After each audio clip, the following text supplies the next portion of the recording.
రాష్ట్రంలో ఆర్&బి రోడ్లు, పంచాయతీరాజ్ రోడ్లు చాలా దుర్భిక్ష పరిస్థితిలో ఉన్నాయి. ఆనాడు 10 సంవత్సరాల్లో ఏవైతే నచ్చిన రోడ్లనే వేసుకుంటా వారికి కన్వీనియంట్గా వారి ఫామ్ హౌజులకి కన్వీనియంట్గా ఉండే రోడ్లనే ఆనాడు వేసుకోవటం జరిగింది. అలా కాకుండా ప్రతి గ్రామానికి ఒక బీటీ రోడ్డు ఉండాలని, ప్రతి గ్రామం నుంచి మండల హెడ్ క్వార్టర్కి బీటీ రోడ్డు ఏర్పాటు చేస్తూ ప్రతి మండలం నుంచి జిల్లా హెడ్ క్వార్టర్కి డబల్ రోడ్డు, ప్రతి మండలం జిల్లా నుంచి స్టేట్ హెడ్ క్వార్టర్కి 4 లైన్ రోడ్లు ఎక్కడైనా మిస్ అయి ఉన్నా, లింకులు మిస్ అయి ఉన్నా వాటన్నిటినీ ఏర్పాటు చేయాలని సుమారు ఆర్&బిలో 5190 కిలోమీటర్లు, పంచాయతీరాజులో 7947 కిలోమీటర్లు మొదటి విడత వీటిని యుద్ధ ప్రాతిపదిక మీద హ్యామ్ మోడ్లో చేపట్టాలని కూడా కేబినెట్ నిర్ణయించడం జరిగింది. ఇవి 2.5 సంవత్సరంలో ఎగ్జిక్యూషన్ చేసి మెయింటెనెన్స్ 15 సంవత్సరాలు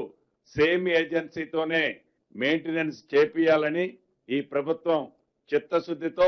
ప్రజల మీద భారం పడకుండా ఉండే విధంగా ఈ హ్యామ్ మోడ్లో యుద్ధ ప్రాతిపదిక మీద ఈ వర్కులు చేయాలని కేబినెట్ తీర్మానించడం జరిగింది.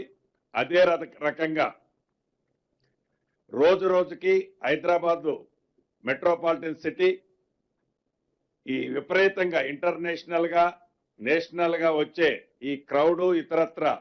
గ్రీన్ సిటీగా ఉంచాలి అని, మరింత మెట్రోని ఎక్స్టెన్షన్ చేయాలని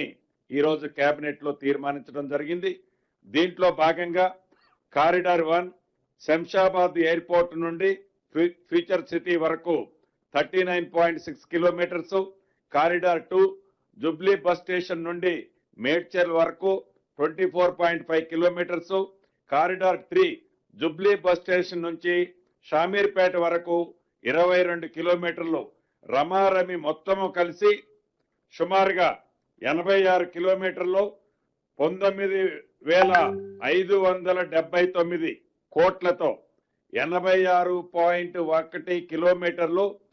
19,579 కోట్లతో